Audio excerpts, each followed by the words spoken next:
So if you want to make six figures, you can't just be talking about you want to make six figures. You hear what I'm saying to you tonight?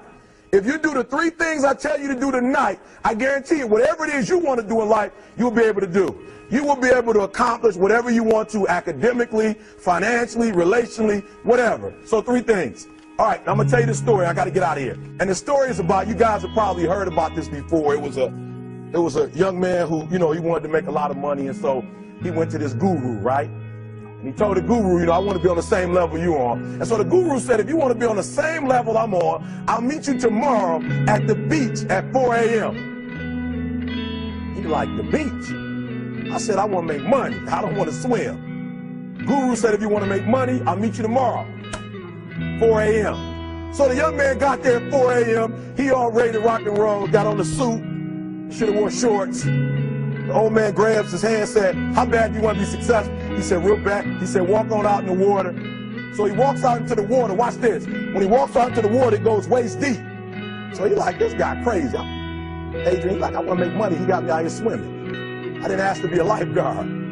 I want to make money. He got me in. So he said, come out a little further. Walked out a little further. Then he had it right around this area, the shoulder area. So this old man crazy. He's making money, but he crazy.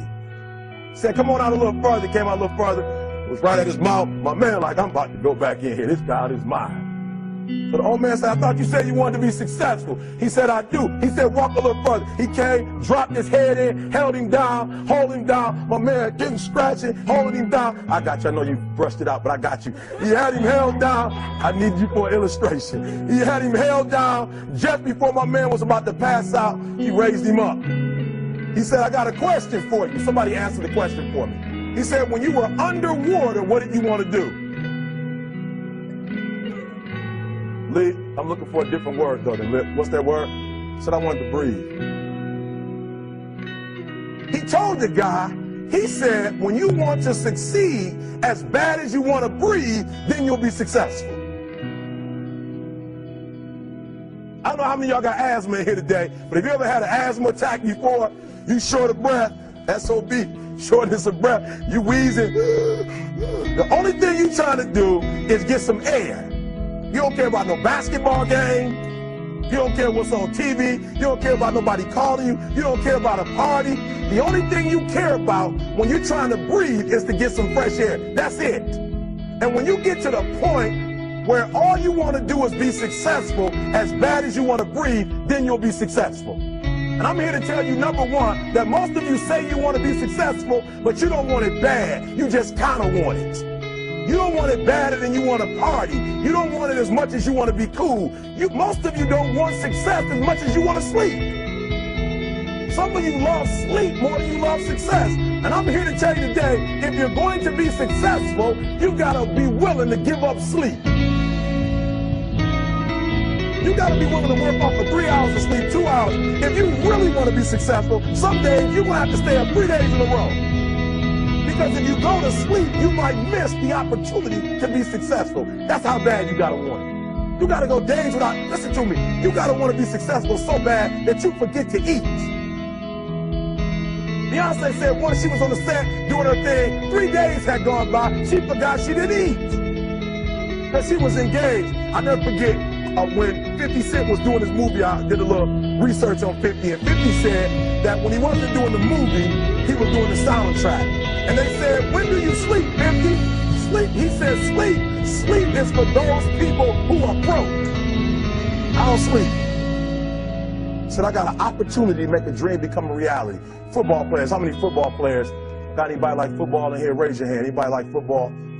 Emmitt Smith. I used to be a Cowboy fan before they did my boy Tom Landry wrong. I used to be a Cowboy fan. And watch this, there was a commercial. Emmitt Smith had won his first Super Bowl, and he had this commercial when he was lifting weights. I don't know if you saw the commercial when he was lifting, and Emmitt said, you know what? I won the Super Bowl, so I can rest now. He was doing his bench press. So he said, I won the Super Bowl, so I can rest now. So he throws up about 325, boom. And he rests for about 2 seconds. And he, boom, boom, boom. Did you see that? He'd already won a Super Bowl. He said, I think I'm going to take a rest. And he rests for how long? 1 second. Most of you won't be successful because when you're studying and you get tired, you quit. And I'm here to tell you today, if you got somebody came to my office the other day crying. I said, look, don't cry to give up. Cry to keep going. Don't cry to quit. You already in pain. You already hurt. Get a reward from it.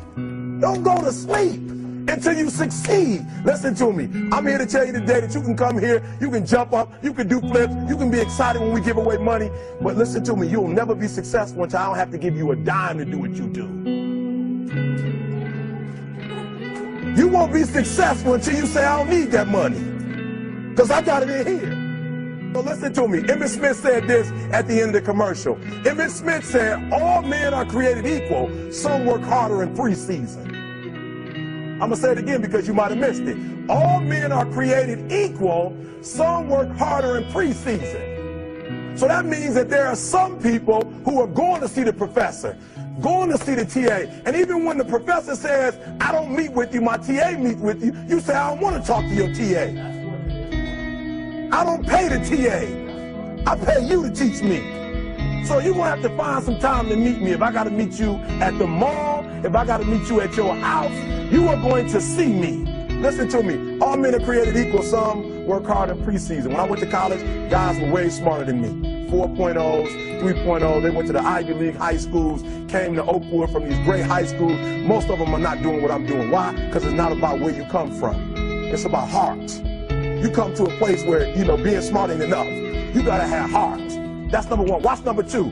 Number two, catch number two. I wrote it down. I wanted to make sure you got it. It says to be, watch this, watch this. We're talking about sacrifice now. The important thing is this. You're right why I'm saying it, because I only have about 3 more minutes. Listen to me. The most important thing is this. To be able at any moment to sacrifice what you are for what you will become. That's the number 2 thing. You got to catch that one. To be able to, listen to me, at any moment. Some of you can make sacrifices when Monday Night Football is not on. You can make a sacrifice. But when the game come on, for some reason, you just attach to it. For some of you, when your favorite show come on, you can make sacrifices on Sunday when ain't nothing going on. But when your favorite show comes on Monday, man, some of you focus until the phone rings, and then you like, I gotta answer it. If I don't answer the phone, I'm gonna die. I'm saying to you today that there's some of you, if you give up your cell phone, you would be successful. But your cell phone is more important to you than your success. I'm going to say it again. I'm going to hurt somebody. I'm going to hurt somebody. Some of you need to give up your cell phone because the time you spend on your cell phone could be used for your success. The time you could be using to be successful, you're using it on the cell. And the cell phone is not bringing you nothing but a bill. And somebody has told you you couldn't live without it. I'm talking about going deep now, giving up stuff. Watch what it says. To be able at any moment to sacrifice what we are for what we could be. I don't do well in math. You're right. You ain't never studied. I'm not good in writing because you have never written before. But I dare you to fail in writing for a whole year to see if you can get to the end. I dare you to fail. I dare you to take that same class over and over again. I dare you to stop dropping classes like you soft. Always want to give up. I'm dropping. Why are you dropping? I'm so grateful that the slaves didn't drop and quit. Say, I'm just going to stop. I'm a slave. I'm just going to be a slave. I'm going to quit. Listen to me. The slaves said, we will live because one day we will become. We won't always be slaves. So today, although we're slaves, we're going to act like we're free. And one day, our children will be free. If the slaves would have just said, we quit, we give up, we would have died in the middle passage. But some slaves said, I don't care what we go through. We're going to survive this. 400 years of slavery. We're going to get through this. And you can't get through it 1825. You can't get through a writing class and you got tutor after tutor, resource after resource. The problem is you ain't never felt no pain before. You're soft. It's a soft generation. You quit on everything. Our people did not quit. Harriet Tubman not only made it, she went back and got some more. She said, you know what, I made it, but I'm going to walk all, listen to me, shh. not ride the bus. I'm going to walk all the way back down to the south to get some more. And you quitting on 1825? Now watch this. You quit after you, listen to me, you get a sleeping bag and you wait for them. You wait for the first WRA instructor to come in and you come out to your sleeping bag, I need help. You quit after you do that. You quit after you had, listen to me, a WRA party. I'm having a party. Everybody come over. I got food, everything. And let them get over there. Let it be all the best writers. All right, I fooled y'all. I want to have a writing party.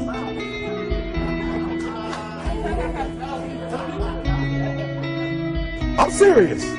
You quit and you ain't even tried yet. Last one, I'm sorry. Last one. Listen to me. Pain is temporary. It may last for a minute, or an hour, or a day, or even a year. But eventually, it will subside. And something else will take its place. If I quit, however, it will last forever. Listen to me, I'm telling you as I leave. I was homeless for 2.5 years. And the problem with most of you never felt no pain before. Y'all spoiled. Y'all spoiled. Some of y'all spoiled. Just bottom line. Your parents have done everything for you. You never had to do nothing for yourself. You're spoiled. We're going to keep it real tonight. Some of you are spoiled brats. Every time you ever got in trouble, somebody in your house got you out of it.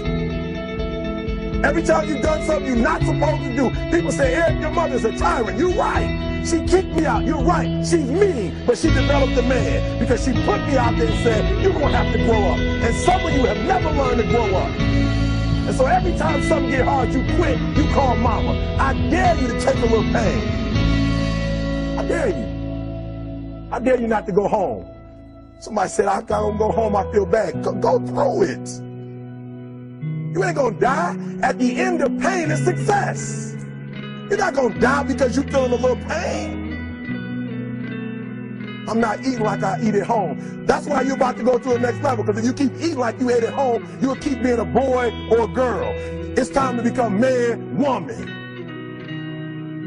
So don't worry about a little pain. My greatest asset is I was homeless, so I can't feel a whole lot of pain. I've already been alone. There's not a whole lot of hurt I can feel on a little paper, on a little test. So I leave you, listen to me. We have gotten to a point where it's midterms and we're moving forward. The days of you getting money, I'm not saying we quitting, but I'm saying the day has got to go from external to internal. You have to give it everything you got. No more TV, no more parties, no more playing. If you don't have a 4.0, what you need to be doing is studying. Get off the phone. I'm sorry, I'm not available until the end of this year. No, I'm for real. You reached the right number, but you called me at the wrong time. Call me back January 1st. I'm about to get busy now. Huh? I want you to have a countdown of your own and say when the countdown is over, we're the real, watch me, because when I was homeless, I knew something was wrong. I knew that wasn't the best of me. And one day I said, will the real Eric Thomas please stand up? Will the real Eric Thomas please stand up? Stop being this high school dropout. Stop giving up. Stop sleeping on the street. Stop walking up and down Fecal Avenue like you ain't got nothing, and get your GED. Stop being afraid to take a test. Stop being afraid to go to college because your daddy didn't go and your mama didn't go. Stop being afraid and be the best Eric Thomas you can be. But listen to me, it's going to be hard. It took me 12 years to get a 4-year degree, but I got it. And guess what? On a degree, it don't have dates. So if it took you 4 and it took me 12, it don't show up nowhere. But I'm exactly where I wanted to be because I realized I got to commit my very being to this thing.